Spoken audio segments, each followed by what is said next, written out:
creio naquilo que o Espírito Santo está fazendo nesse lugar, nas nossas vidas, em cada um de nós, e é poderoso, é profundo, é intenso. Quando a gente para pensar, igreja, eu gosto muito daquela palavra liberada assim, da parte de Deus, e Ele que sabe os planos que Ele tem para nós. E são planos de bem, não de mal, e Ele diz assim: porque os meus planos são maiores que os teus, os meus caminhos são mais altos que os teus caminhos. O que Deus faz? Deus nos resgata, inclusive do nosso ponto de vista. Nem o nosso ponto de vista, nem a nossa meta, nem o nosso sonho é bom o suficiente para aquilo que Deus tem preparado para nós. São coisas inefáveis, são coisas poderosas. A mensagem que o Espírito Santo colocou no meu coração hoje é o ministério da reconciliação. A gente precisa realmente entender o que é esse ministério da reconciliação. Se você ainda não entendeu isso com profundidade, se tem alguma novidade para você, eu convido você a dedicar cada segundo de atenção a isso, porque é sem dúvida alguma um divisor de águas no que diz respeito à nossa vida cristã. Faz realmente a gente entender o que nós estamos fazendo aqui. Sabe o que acontece, igreja, muitas vezes? A gente cai num piloto automático.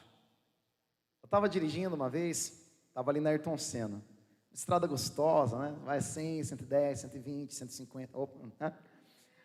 Vai ali com toda tranquilidade. Gente, me deu um sono assim, foi dando aquele sono. E aí o meu pai estava comigo, né? Nessa época meu pai estava enxergando bem ainda, não se preocupe, né? Meu pai estava comigo, e aí meu pai: ô Michel, você está com sono? Não, pai, não, está tudo bem, né? Então uma hora que eu troquei, eu falei: que delícia, né? Vou trocar, ele vai começar a dirigir, eu vou dormir igual uma pedra. Gente, na hora que eu sentei no banco do passageiro, o sono passou. E às vezes acontece isso com a nossa vida cristã. A gente está dirigindo, mas a gente cai no piloto automático. Domingo, dia de ir na igreja. Primeiro domingo de mês, dia de Santa Ceia. Domingo, 10 horas da manhã, EBD. Agora, dar o dízimo. A gente vira um robô, né? Só faltava ter um botão para fazer para a gente, igual o carro. Agora, momento de ler a Bíblia. Senhor, fiz a minha parte, faz a sua, me livra do fogo do capeta. Pronto, né? Fui lá e assinei meu contrato com Deus. E a gente vai caindo. Só que qual é o perigo? O sono. A gente vai dormindo e de repente, o que aconteceu na pregação lá? Você tem um testemunho esse ano? Esse ano eu não tenho, mas há 20 anos atrás, quando eu me converti, eu tenho um testemunho dos bons. Aí depois Deus não fez mais nada. Então, eu vou na igreja, né? Já viu aqueles testemunhos que a pessoa, ela conta com tanta alegria quando ela não era crente, né? Coisa triste, né? Ai, quando eu não era crente, gente, eu ia pra balada, eu não sei o quê. Aí depois eu virei crente, agora eu tô aqui com vocês, né? Fazer o quê? Eu nunca ouvi esse pastor falar. Então a gente acaba perdendo um pouco dessa essência. E quando o Espírito Santo, ele me traz mensagens assim, eu creio que ele quer nos despertar para dizer: você está no volante. Só que uma coisa que a gente tem discutido muito, para quem gosta de carro e até para quem não gosta, acho que vai saber. Deus dá uma Ferrari na nossa mão. Não estou falando teologia da prosperidade não, tá? Estou falando de potencial. Deus vai lá e dá uma Ferrari. Ferrari anda a 350, 380, numa pista livre, numa pista ali que você pode fazer o que você quiser. E a gente anda a 30 por hora. Aí depois tem um cara com o cavalo passando a gente. Vai lá, passa aí você com a sua Ferrari assim. Eu tenho uma Ferrari. O que é isso, gente, na nossa vida? Quantas vezes nós vemos pessoas de outras religiões que não conhecem o Deus verdadeiro e o ministério da reconciliação, fazendo e vivendo e andando e caminhando mais do que a gente caminha? Alguma coisa está errada, não está? Eles não têm todo o potencial que nós temos, mas com aquilo que eles têm, eles vão. E a gente fica a Ferrari olhando, o Uninho 1.0 passar, a gente olhando os carrinhos passarem ali, o Fusca passar, e a gente fica a Ferrari aqui, mas a gente tem uma Ferrari, né? Oh, glória a Deus, eu sigo a religião verdadeira, mas eu não saio do lugar, e vai dando aquela apatia. Então a gente precisa realmente voltar, entender a essência do Evangelho, porque a igreja de Atos, a igreja que vivia cada palavra do que está aqui na Bíblia, ela não andava no piloto automático, não andava em novidade de vida. Um dos cultos, possivelmente alguns pregadores falam isso, né? Eu discordo, mas... E Paulo estava pregando, E aí Paulo pregou tanto tempo, deu sono no Eutico. Tô certo, pastora? Eutico mesmo? Que não está no esboço aqui, eu estou improvisando. Creio que é de Deus, né? A gente pentecostal tem liberdade para fazer essas coisas. E aí o Eutico vai lá e dorme. Imagina, ele dormiu na pregação de Paulo. Eu fico injuriado com essa parte. Fala, Eutico, você não sabe o que você perdeu, né? Agora a gente olha no YouTube maiores pregações e fica, oh, meu Deus do céu. O cara dormiu na pregação de Paulo. Aí dormiu na pregação de Paulo. Você fala, meu, que cultinho mais ou menos, hein? Fui lá, Neia, no culto. O culto estava tão chato que o menino até dormiu. Imagina, gente, que culto. O pastor Michel pregou ali, metade da igreja pegou no sono. Chato, culto assim é ruim, né? Eu nunca mais vou nascer vivo. Vou ficar no online mesmo, assim eu já estou no meu sofá, se eu dormir, dormiu. E aí o menino vai lá, dorme, capota, morre. Você fala, o culto deu uma agitada, né? Vai virar velório, acho que vai ficar um pouco mais animado. O que acontece? Vai o apóstolo Paulo lá, mediante o poder de Deus, e ressuscita o menino. E aí eu fico vendo o que é andar com essa Ferrari espiritual. Quando você está menos esperando, sopra aquele motor, né? A gente não está aqui de bobeira, não tem culto ruim, não tem culto lento, o Espírito Santo continua agindo em novidade de vida, e todo mundo saiu daquele culto, não falando que o menino dormiu, mas falando que o menino ressuscitou. Olha que bênção, que em nome de Jesus nós possamos viver o Evangelho desse jeito. Eu convido você a abrir comigo no livro de Isaías, capítulo 59,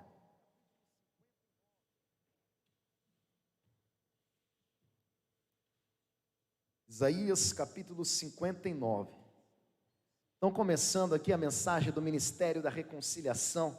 Existe o Ministério da Reconciliação porque existe uma briga. Vou falar, o Enzo vai se reconciliar com o Neto, mas eles não estão brigados. Que reconciliação é essa?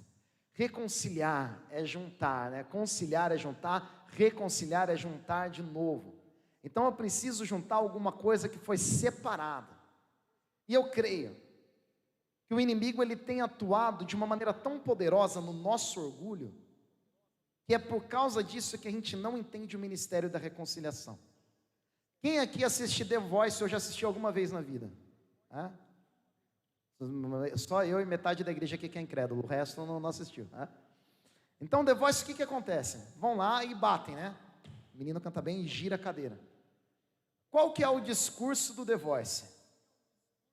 Confie em você mesmo. Você tem talento, Marli. Eu vi você cantando. Você tem que fazer parte da minha equipe. Confie no seu talento. O seu talento vai te levar longe. Olha, Enzo, você cantou com uma propriedade. Confia em si mesmo. Você tem uma voz lá dentro. Confia nessa voz. Confia em você. Se ame. Creia nos seus projetos. Hoje o ídolo maior não é a Aparecida. Hoje o ídolo maior é aquele que a gente olha no espelho. O mundo tem pregado hoje que a gente é tão bom. E aí você vai fazer alguns projetos e as pessoas vão dizer, você pode tudo. Você tem a capacidade para tudo. Escreva os seus sonhos numa folha de papel daqui a 5 anos que eles vão se realizar. Porque você, olha você é extraordinário. Aí você fala, que palestra legal, não é que eu sou mesmo, né? É igual a mamãe falava, Você sai todo feliz daquele negócio, aí vem o pastor e fala assim, se arrepende dos seus pecados.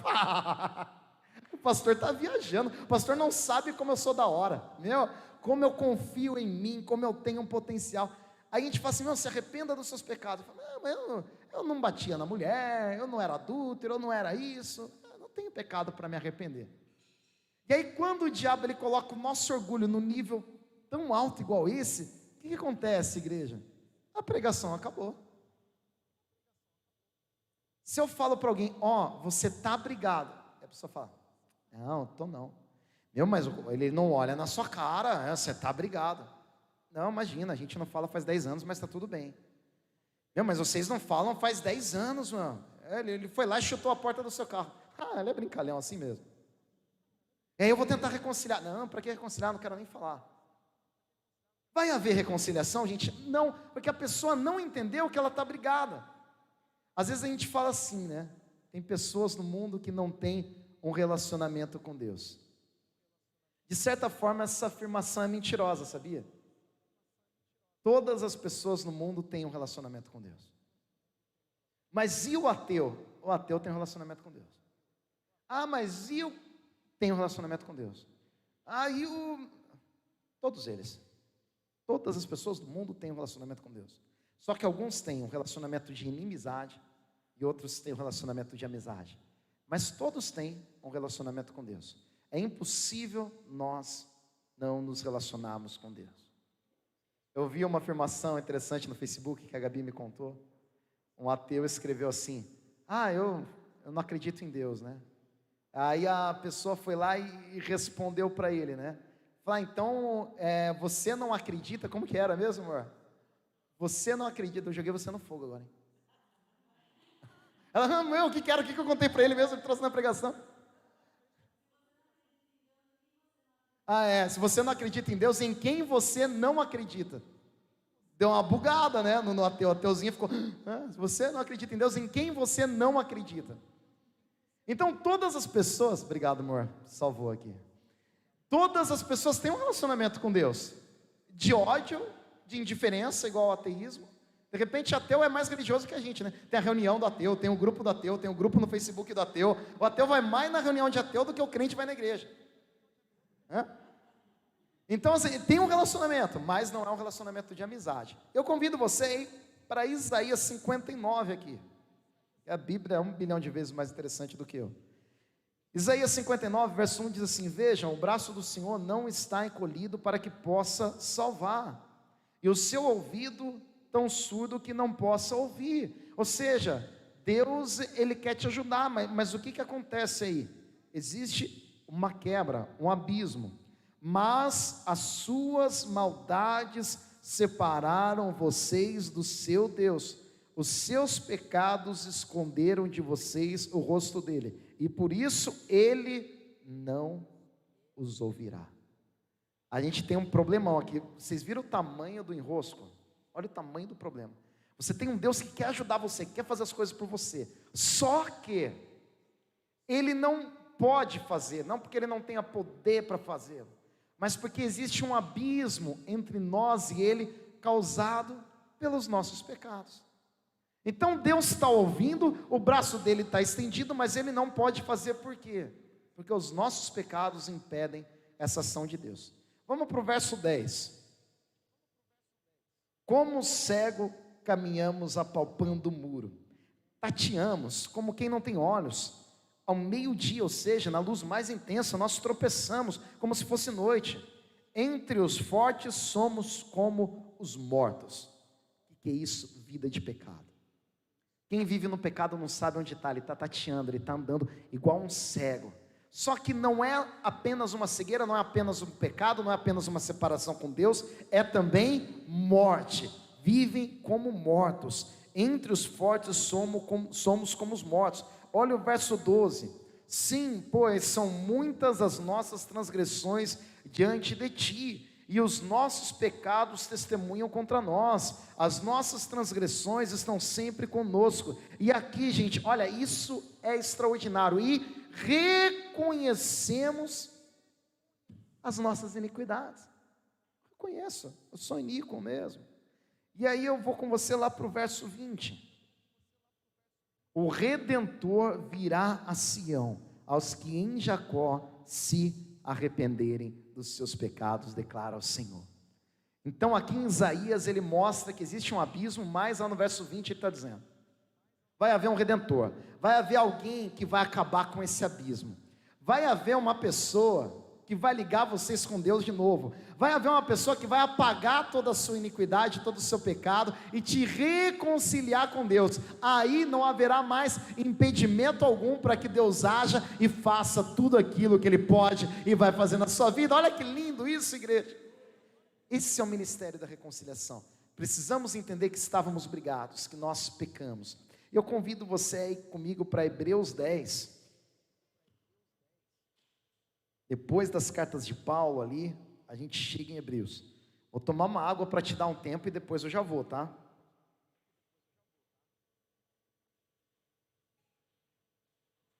Hebreus capítulo 10, a partir do verso 19. Aqui ele vai falar sobre o novo e vivo caminho, do Santo dos Santos.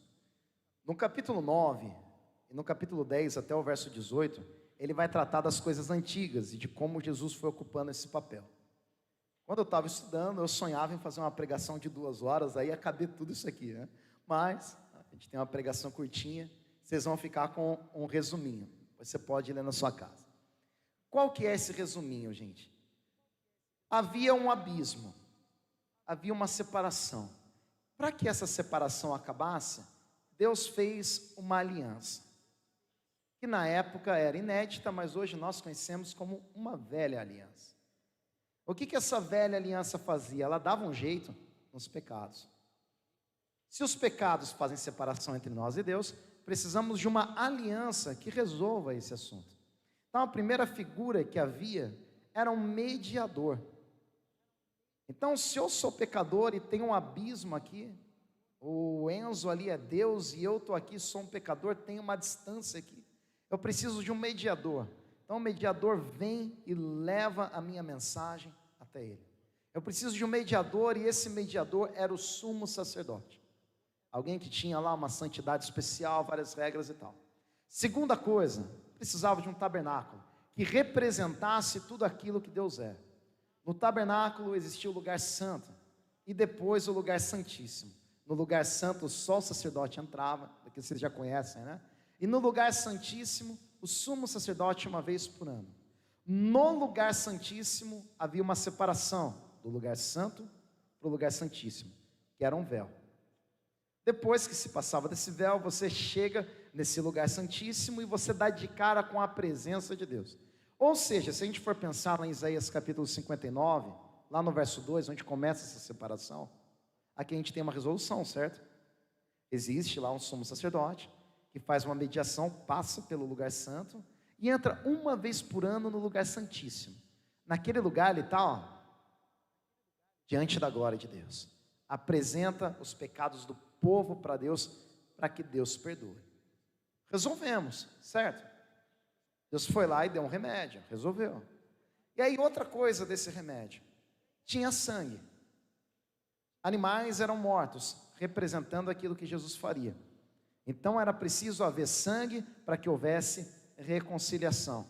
Esse sangue tem algumas características.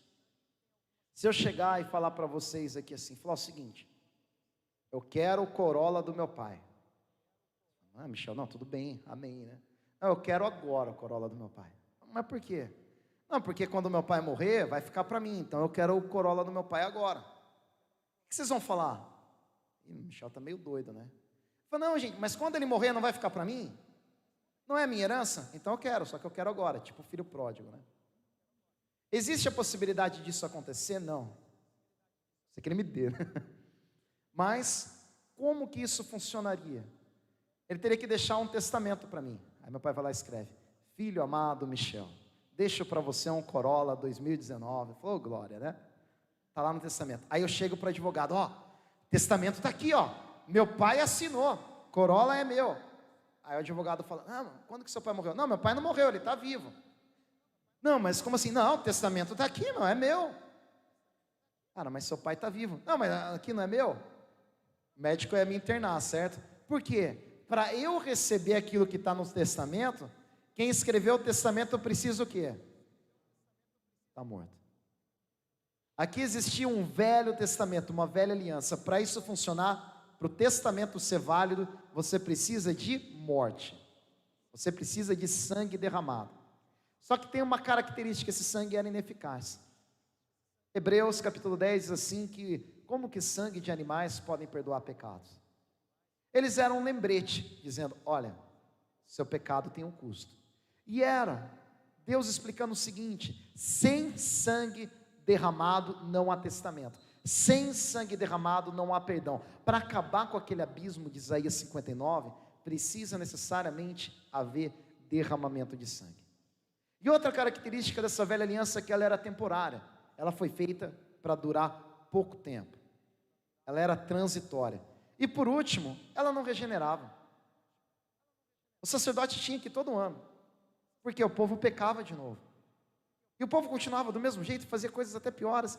Toda vez o sacerdote levava os mesmos pecados. Não havia regeneração. O sangue dos animais não podia regenerar. E aí eles ficavam nessa velha aliança, que o autor de Hebreus está dizendo aqui? Gente, vocês não estão nessa velha aliança, vocês estão na nova aliança. Então, igreja, o que é a nova aliança? Vamos para a Bíblia. Portanto, irmãos, Hebreus 10, 19, temos plena confiança para entrar no Santo dos Santos. Opa! Quem que entrava no Santo dos Santos, igreja? Além da pastora aqui, quem mais pode responder para mim? Sumo sacerdote, glória a Deus, vocês são demais. Eu amo, a nossa igreja é uma igreja muito inteligente. Santo dos Santos, somente o sacerdote. E aqui o que Hebreus disse? Portanto, irmãos, ou seja, para a igreja, temos plena confiança para entrar no... Você fala, meu, esse cara está louco. Só o sumo sacerdote podia entrar. E ele chega e fala, ó Bia, você pode entrar, Neia, você pode entrar, Ana, você pode entrar, Chibata, Márcio, Renan, todo mundo, Sibeli pode entrar. O que está acontecendo aqui? Alguma coisa mudou. Aí ele diz o seguinte, que você pode entrar pelo sangue de Jesus. Aí é que está. Não tinha o sangue dos animais? O sangue dos animais precisava ser um testamento, eles precisavam morrer para o testamento ser válido. Jesus morreu, ou seja, o testamento dele para nós é válido, o Novo Testamento. Outra coisa, o dos animais era ineficaz, todo ano você precisava repetir, e o de Jesus é plenamente eficaz. Senhor, limpa-me com esopo e ficarei limpo, né? E me tornarei mais branco do que a neve. Então vem, o sangue de Jesus nos limpa e nos purifica de todo pecado, absolutamente eficaz, não deixa nada para trás. O sangue de Jesus é um lembrete, fazei isso em memória de mim, para que nós saibamos, toda vez que eu e você, a gente dá uma pisada de bola, isso custou sangue, isso foi caro. E por último, igreja, sem derramamento de sangue não há perdão. Só há reconciliação porque Jesus Cristo morreu na cruz do Calvário, no nosso lugar. Então a cruz, ela é uma ponte de reconciliação para nos devolver com Deus. Isaías capítulo 59, lá no verso 1 e 2, mas faz separação. Jesus acaba com essa separação. Como que ele acaba? Olha o verso 20. Tinha um abismo, certo? Agora tem por um novo e vivo caminho. Olha que bênção. Não tinha um abismo lá em Isaías 59? Tinha um abismo. Eu falo, Deus não pode fazer, porque eu sou pecador, e Deus é santo, então como que eu faço? Aí o autor de Hebreus diz assim, olha, por causa do sangue de Jesus, que é absolutamente superior de animais, você pode entrar no Santo dos Santos, mesmo sem ser o sumo sacerdote. Bom, aqui já estava bom a pregação, a gente já podia ir para casa.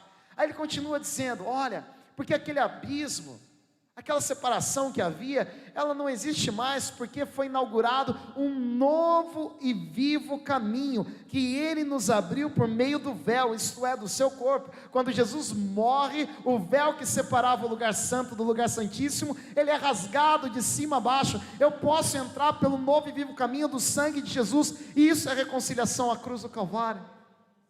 Oh Jesus, isso é muito lindo, glória a Deus. Temos, pois, um grande sumo sacerdote sobre a casa de Deus. Sendo assim, aproximemo-nos de Deus com coração sincero e com plena convicção de fé, tendo os corações aspergidos para nos purificar de uma consciência culpada e tendo os nossos corpos lavados com água pura. O que acontece aqui? Eu posso limpar minha consciência. Por quê? Porque um animal morreu por mim? Não, porque o Cristo morreu por mim. Eu gosto muito de uma frase, eu já disse para vocês, mas eu vou repetir aqui. Uma vez perguntaram para um pregador o seguinte, mas como que pode um único homem pagar pelo pecado de milhões de homens? E aí ele respondeu, porque aquele único homem valia mais do que toda a humanidade inteira. Por isso ele pôde pagar o pecado. Eu acho isso extraordinário. E gente, para nós entendermos esse novo e vivo caminho, eu vou fazer um convite para você, para que nós venhamos a compreender de uma vez por todas, que você não precisa de um mediador. Você não precisa de um santo, você não precisa de um pastor de estimação, você não precisa de uma pessoa que ore porque você não quer orar. Deus não ouve mais um do que o outro. A gente tem que limpar isso da nossa mente. Nós temos livre acesso. O que ele está dizendo aqui? Portanto, irmãos, temos plena confiança para entrar no Santo dos Santos. Está escrito aqui, portanto, pastores, vocês têm, não, portanto, apóstolos, superapóstolos, semideuses, vocês têm, não, nós cristãos temos autorização, porque Jesus abriu um novo e vivo caminho. Então, eu vou pedir aqui, né, para o Bruninho e para a Amanda, por favor, vocês já estão pertinho aqui. Assim você já relaxa um pouco do OBS. Se cair, caiu. Vamos lá, vamos fazer o seguinte, sobe aqui por favor.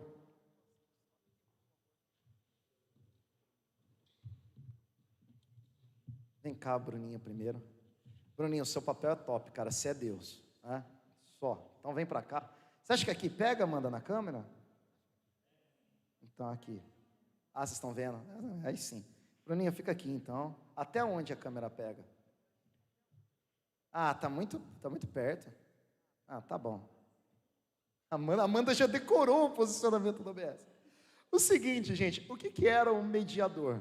O mediador era alguém que ficava entre a Amanda aqui, que representa os humanos caídos, e o Bruninho aqui, que está fazendo a representação de Deus. Então você precisava de um mediador. E aqui a gente vai fazer uma experiência, rapidinho, porque eles foram comer lá na casa do Sérgio e teve um salmão, né? É isso. E eu vou aproveitar esse ensejo, que é o seguinte, a Amanda, ela vai conversar com o Bruninho. Só que ela vai conversar com o Bruninho com um mediador. Certo? Ela não vai conversar direto com você. O que você acha do Bruninho não comer salmão? Está perdendo. Então, agora eu todo santo, certo? Porque você não pode chegar na presença dele. Você é pecadora. Eu todo santo, eu aqui o sumo sacerdote da parada, eu vou levar aquilo que você falou para ele. Vai então, Bruninho, ela falou para você... Calma aí. O que foi mesmo? Que ele está perdendo. Ah, falou que você está perdendo de comer salmão e tal. Como que você responde a isso? Não estou perdendo. Tem costela, tem picanha, que é bem melhor. Ô Serjão, chama nós, mano. Vamos lá. E aí eu sou mediador agora, certo? Fazendo o papel do sumo sacerdote, agora tem que levar. Vai então, ele disse que não está perdendo, porque tem costela, tal, não sei o quê. Esqueci o resto. Por quê? Porque eu sou um mediador, né? Ela não está falando direto, então é o máximo que dá para fazer. O que você tem de sugestão assim para o Bruninho, né? Em relação a... Deixa eu pensar aqui, Bruninho. Meu Deus do céu. Uma palavra, por que você se apaixonou pelo Bruninho? Até rolou um clima, hein?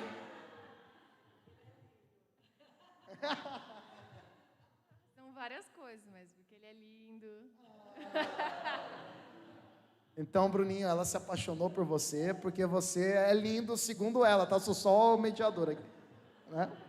O que acontece, gente? Vocês perceberam que você perde uma dinâmica? Amanda, foi legal conversar assim? Ainda mais na frente da igreja inteira.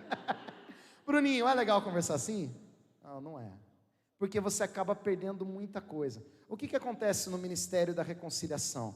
Vem Jesus Cristo, o sangue de Jesus Cristo, ele faz isso, ele pega aqui, nós pecadores, ele aproxima, ele faz, agora você pode entrar no Santo dos Santos, agora você não precisa mais do mediador, agora você pode conversar, agora você pode ter intimidade com Deus. Isso não é maravilhoso, igreja? Olha só, glória a Deus.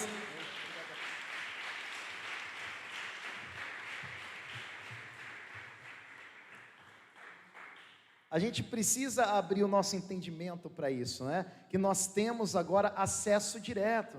Isso é muito melhor, gente. Você depender de intermediário não é fácil, né? Aí você tem acesso direto, você vai lá e fala, a outra pessoa entende. Só que, sabe qual que é o problema às vezes da igreja? O problema da igreja é o seguinte: eu tenho acesso direto. Agora eu e Deus, Deus e eu. Não preciso de mais ninguém. Deus me dá aqui a revelação, eu vou e recebo a revelação de Deus. Pobres pecadores vocês. Pobres pecadores. A pastora Regina vem e fala: Michel, você precisa disso. Deus já me falou isso. Imagina, não preciso da pastora Regina para me falar isso. Eu estava lá no Santo dos Santos, pastor, e Deus me falou que eu não devo mais comer pizza de pepperoni. Estava lá... Então é só revelação supra, é só negócio topo, meu. Sair de lá assim, oh glória, se vocês tivessem um pouquinho da minha santidade. O que começa a acontecer? Casos, por exemplo, e aqui acaba ficando mais sem graça a coisa, mas é importante a gente bater, de líderes religiosos que chegam e dizem assim, eu fui lá, falei com Deus, e agora dízimo não é mais 10%, é 30%. Ele abusa dessa palavra que está dando livre acesso dele com Deus, para ele falar em nome de Deus aquilo que ele acha conveniente. Ou aquele caso terrível, né, que a gente viu do pastor que adulterou porque Deus mandou. Você fala, gente, isso é uma vergonha para o evangelho, isso é um absurdo, né? Isso é tão triste. Agora o que acontece? Deus, ele não nos deixa apenas o livre acesso. Sabe por quê, igreja? Porque quando a gente está na presença de Deus, a gente pode se confundir. A gente pode misturar as nossas emoções, porque nós ainda estamos em processo de regeneração. Eu lembro de uma história, um pastor contou o seguinte, alguém chegou para ele e falou, pastor, eu tive um sonho. Ou seja, o cara entendeu a primeira parte, foi legal. Deus fala por meio de sonhos. Chegou lá e falou, Deus, um sonho. O que Deus deu nesse sonho? VPB. Vocês já ouviram essa? VPB. Aí ele pegou, pastor, o que eu faço com isso, né? Às vezes chegam sonhos na gente que a gente não sabe o que faz com o sonho, né? A gente fala, para de comer feijoada de noite que resolve esse sonho. Aí, VPB. Aí tudo bem. Aí o pastor, o que é? Vá pregar a Bíblia. Aí o pastor, tudo bem, né? Ele já foi no Santo dos Santos, ele já é o santão, ele já está no topo da parada ali. E aí o pastor pegou e viu, o cara não saía do lugar, então. Aí o pastor falou assim, eu acho que você interpretou errado. Como assim, pastor? É VPB. Então, vá plantar batata. Então, assim, faltou, ele teve um problema de interpretação, não era muito dom dele pregar a Bíblia. O que eu estou dizendo, gente? Nós já vimos esses absurdos, tá? A gente está brincando aqui, mas a gente vê. Agora é interessante o seguinte, eu vou correr um pouquinho aqui, que ao mesmo tempo que você tem um acesso direto com Deus, você percebe que não acaba a necessidade da igreja? Não poderia acabar aqui? Existe um novo e vivo caminho, você fala direto com Deus, ou seja, manda o seu pastor pastar, chega de pastor agora, né? Aqueles caras chatos, tem que ficar ouvindo eles 8 horas da noite. O pessoal da igreja lá, aquele grupo de jovens, aquele líder de jovens, né? Chega, aqueles irmãos do lado, né? Tem um novo caminho, você vai lá, fala direto com Deus, Deus fala com você, tá tipo Moisés. E aí a gente não vê isso no livro de Hebreus, a gente vê, por exemplo, no capítulo 10 mesmo, aqui confiem na minha memória, ou anota, confere lá, capítulo 10, verso 25, que vai dizer o seguinte: não abandoneis a vossa congregação, como é costume de alguns, mas e sejamos todos juntos, encorajando-nos, né? Incentivando os outros a agir com amor, fazerem boas obras. Ou seja, o próprio livro de Hebreus está dizendo, existe um novo e vivo caminho, você vai falar direto com Deus, você vai ter intimidade com Deus, só há um mediador, e esse mediador é Jesus Cristo, isso é extraordinário, usufrua disso, vai lá, ore, busque, tenha intimidade com Deus. E aqui ele está dizendo, mas a igreja, ela não acabou, ela não perdeu o papel dela. Ou seja, você tem aquele momento de intimidade com Deus, só que você não deixa de congregar. A igreja continua sendo importante. Lá no capítulo 13, verso 7, vai dizer assim, imitai os vossos líderes. Se eu preciso imitar os meus líderes, significam que os meus líderes espirituais, eles são modelos para a minha vida. E se não for, igreja, você precisa encontrar líderes que são. Eu acho que isso é importantíssimo. Eu creio aqui que nós temos agido corretamente com vocês, analisando a nossa consciência. Mas quantos casos a gente não vê, não é? De adultério, de roubo, de corrupção. Infelizmente é muito triste, pastores assim, eles tinham que ser destituídos. Mas infelizmente a igreja não funciona da maneira como funcionava aqui, e a gente tem que lidar com esses problemas. O pastor precisa assim ser um modelo. Não adianta o pastor ficar preso naquele discursinho, não olhem para mim, olhem para Jesus, né? Claro, olha para Jesus, lógico, né? Mas o apóstolo Paulo diz, sejam meus imitadores como eu sou de Cristo. Então, se os seus pastores não oferecerem para você um modelo que possa ser copiado, não vale a pena estar na igreja. Outra coisa que nós aprendemos lá em Hebreus capítulo 13, verso 17, obedecei aos vossos líderes, porque eles dão conta da sua alma. Então, ao mesmo tempo eu tenho livre acesso, ao mesmo tempo eu tenho uma igreja que eu preciso congregar, eu tenho líderes que são modelos de inspiração para mim, e eu tenho que honrar e obedecer meus líderes. Ao mesmo tempo também eu tenho, e aqui, eu acredito que é o guarda-reio, sabe? Aquela mureta de proteção que impede tanta coisa horrível que a gente tem visto no meio gospel. O principal, palavra de Deus, 2 Timóteo capítulo 3, verso 16. Porque toda palavra, toda escritura, ela é útil para ensinar, para redarguir, para instruir em justiça, para capacitar você a toda boa obra.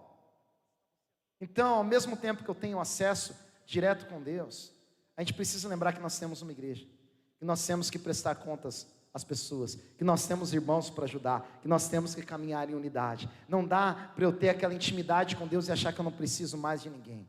Isso é uma interpretação equivocada do livro de Hebreus. E aqui eu vou dar um twist carpado para a gente economizar o tempo. Eu já vou lá no finalzinho, lá no verso 35. Vou voltar um pouquinho. Esse daqui eu não estou conseguindo pular, vai doer muito meu coração. Vamos no 32. Já vou perder muita coisa aqui. Do 32, vamos lá. Lembrem-se dos primeiros dias, depois que vocês foram iluminados, ou seja, quando você se converteu, quando suportaram muita luta e muito sofrimento. Algumas vezes vocês foram expostos a insultos e tribulações. Em outras ocasiões, fizeram-se solidários com os que assim foram tratados. Vocês se compadeceram dos que estavam na prisão e aceitaram. Aqui é a parte mais chocante, por isso que eu não podia pular. E aceitaram alegremente o confisco dos seus próprios bens, pois sabiam que possuíam bens superiores e permanentes. Ou seja, eu vivo como igreja, eu vivo como comunidade, um ajudando e suportando o outro. Mas ao mesmo tempo eu tenho comunhão direta com o Pai. Ao mesmo tempo eu oro e Deus me responde. Ao mesmo tempo eu tenho profético. Ao mesmo tempo eu ouço o Espírito Santo dentro de mim. Só que eu tenho uma igreja, eu tenho pessoas que são modelos para mim. Eu tenho pessoas que eu preciso prestar conta. Eu tenho irmãos que eu preciso ajudar. Eu preciso me congregar e estar junto com os outros irmãos. Uma coisa não exclui a outra. A sabedoria de Deus está justamente no equilíbrio. Quando a gente vai para extremos teológicos, é onde começa a acontecer muita coisa errada. Eu creio que Deus fundou esse lugar, Deus tem um propósito nesse lugar, que está lá na nossa visão. A gente aliar a unção espiritual, o profético, o milagre, a bênção, falar em línguas, a expulsão de demônios, né? Glória a Deus, pentecostais, amém? Amém, glória a Deus, né? A gente unir tudo isso a uma doutrina sólida, porque isso não é excludente. O que a gente acaba vendo culturalmente é isso. Ou a igreja tem poder, ou a igreja tem palavra. Em nome de Jesus, nós seremos, eu creio que já somos uma igreja bíblica. Aqui tem que ter poder, aqui tem que ter palavra. A gente tem que seguir a Deus de verdade. E a gente sim tem o direito de viver tudo aquilo que Jesus Cristo conquistou para nós. E eu olho para isso daqui, eu fico impressionado. Confiscaram os bens. Esse alegremente é uma coisa que eu vou perguntar para Deus na glória. Até hoje eu tenho dificuldade de entender isso. Se a gente levar aqui ao pé da letra, aquilo que eu acabei de ler seria isso. O Almir chega aqui, dá o exemplo do tio Almir. Ele chega e fala: Michel, estou feliz. Mano. Ô tio, tá feliz porque o Corinthians ganhou? Não, nem vi mais o jogo do Corinthians. Ô tio, o que aconteceu? Ah, a Bia tá grávida. Não, não é isso. Ó, tá vendo? É palavra e profético. Aqui é rápido. A Bia tá grávida. Não, Michel, não é. Sabe o que aconteceu? Entraram na minha casa. Pegaram televisão, pegaram as roupas novas da Andréia lá, levaram tudo, arrancaram todas as coisas da geladeira, levaram a geladeira, levaram o fogão, depenaram minha casa, por isso que eu estou alegre. Aí você fala: ih, tio, falou: tia, precisamos tratar o tio, aí está alguma coisa errada. O que nós estamos vendo aqui? Olha, aceitaram alegremente o confisco dos próprios bens. Não é isso que está escrito? As pessoas chegaram aqui: oh, glória a Deus, eu tinha um carrão zero ali, top, mas pegaram meu carro, confiscaram meu carro porque eu amo a Cristo. Eu estou muito feliz por causa disso. A gente olha para esse tipo de evangelho, e a gente começa a olhar para o evangelho que a gente está vivendo, e aí a gente para pensar naquilo que eu falei lá no começo. A gente precisa resgatar isso, entender o ministério da reconciliação, porque de verdade, igreja, não é possível existir esse tipo de alegria sem existir, em primeiro lugar, consciência do pecado. Segundo, consciência do que a cruz significa para nós. Nada importa saber a não ser Cristo e esse crucificado. E por último, entender aquilo que Cristo nos dá, aquilo que é a nossa herança, porque ó justificativa. Sabe por que eles estavam alegres? Não era porque eles eram doidos, não, pois sabiam que possuíam bens superiores e permanentes. Olha que bênção! A tua riqueza não está na tua carteira, não está no teu carro, não está na tua casa. A tua riqueza está nos bens permanentes que nós temos na glória. Esse é o ministério da reconciliação. Por esse chamado vale a pena a gente viver, igreja. Vale a pena a gente se dedicar. Glória a Deus, aleluia, Jesus. Glória a Deus. E aqui, essa igreja, ela estava vivendo uma tentação. Essa carta ela é dirigida aos hebreus, ou seja, judeus, hebreus, judeus, israelitas, ali são sinônimos. E qual era a tentação deles? Era voltar ao judaísmo. Porque quando eles se convertiam, ali os seus patrícios, os seus amigos, os excluíam, eles passavam por isso que a gente acabou de ler, e alguns já estavam meio desanimados. Aí vem essa carta, dizendo, mas a nova aliança é muito melhor, olha as bênçãos que você tem, olha o ministério da reconciliação com Cristo, para fazer com que eles se apegassem a essa fé. E quantas vezes nós queremos voltar para um passado cômodo, mas não era o lugar que Deus tinha para a gente. Senhor, lá atrás estava tão cômodo, lá atrás estava tão legal, mas Deus não tem lá atrás para você. Deus não quer que você viva de passado, Deus quer que você viva em novidade de vida, não é? Não dá para a gente ficar lá atrás, mas lá atrás já passou. Aquilo que vem é melhor, aquilo que vem é Jesus Cristo que vai voltar, né? Sempre o que vem, sempre você tem uma crescente na Bíblia, a época da graça é superior, a gente está na melhor fase, não tem do que reclamar, igreja, né? E às vezes as pessoas querem voltar. E aqui vem a conclusão. Por isso, não abram mão da confiança que vocês têm. Ela será ricamente recompensada. Olha que lindo, igreja. Não abra mão, igreja, da confiança que vocês têm em Jesus. Porque ela será ricamente recompensada. Não é só recompensada, ricamente recompensada. Não abre mão do seu amor por Jesus. Sabe quando aquela tentação bater a porta, quando aquela dúvida bater a porta, quando o comodismo, né? Quando aquela moleza bater a porta, não abra o teu coração para isso, porque você vai ser ricamente recompensado. Vocês precisam perseverar, igreja. Vamos manter o foco, vamos manter o ânimo. Não é pandemia, não é epidemia que vai derrubar a gente, não é crise financeira que vai derrubar a gente, não é aquilo que tem acontecido no meio evangélico, no meio político que vai derrubar a gente. Nós caminhamos crendo nas recompensas que Deus tem para nós, não que o mundo tem para nós. É importante a gente resgatar isso. Vocês precisam perseverar de modo que, quando tiverem feito a vontade de Deus, recebam o que Ele prometeu. Pois em breve, muito em breve, aquele que vem virá e não demorará. E aqui ele cita Abacuque. Abacuque em vários questionamentos. Ele pergunta tanta coisa para Deus. E eu gosto muito, porque Deus não responde diretamente aquilo que ele pergunta. Deus diz assim, Abacuque, o justo viverá pela fé. Olha que bênção, né? Justo viverá pela fé, e se retroceder, não me agradarei dele. Hoje, igreja, não é noite de retrocesso, hoje é noite de avanço. Hoje é noite da gente caminhar em triunfo para aquilo que Deus tem para nós. Se nós éramos inimigos de Deus, nós somos reconciliados, o que vai fazer a gente voltar para trás, igreja? A gente vai querer ser inimigo de Deus de novo? Não, né? Aí fica para outra pregação isso, mas não é uma boa ideia ser inimigo de Deus, não. A gente vai querer abandonar esse ministério da reconciliação? Não, de maneira alguma. E aqui, eu gostaria que você guardasse isso, entre tantas coisas que eu disse. Nós, porém, olha só que lindo isso. Nós, porém, não somos dos que retrocedem e são destruídos, mas dos que creem e são salvos. Aleluia. Nós somos o ministério da reconciliação. Jesus Cristo pagou o preço pelo nosso pecado. O sangue de Jesus Cristo é eficaz. Nós temos livre acesso ao Santo dos Santos. Nós temos uma igreja onde nós podemos nos congregar. Nós vivemos a palavra de Deus. Nós temos esse direito. Nós seremos ricamente recompensados. E nós não retrocederemos, mas nós avançaremos pela fé, em nome de Jesus. Oh, aleluia, Deus. Glória a Deus. Amém, Senhor. Aleluia, Jesus. Glória a Deus. Amém, Senhor. Convido o louvor a se preparar, está aqui com a gente. Obrigado, Jesus. Obrigado, Jesus.